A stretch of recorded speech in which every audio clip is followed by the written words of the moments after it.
سروجان سرور بیٹنی سے درخواست کو چې هغه موږ ته خپل کلام وړاندې. سروجان بیٹنی سره ډېره مننه وحید صاحب. زه د ریډیو پاکستان د عثمان خان شکریه ادا کوم چې موږ ته موقع راکړه.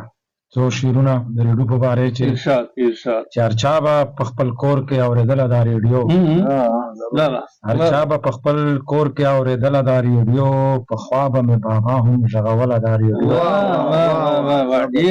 او څه نوي معلومات به یې راکول، څه نوي معلومات به یې راکول. ما به مخصوصا چې چلوله دا ریډیو خرابه به چې شوله زه به ډېر وم خفا، خرابه به چې شوله زه به ډېر وم خفا، فوراً به مې مصري ته رسوله دا ریډیو.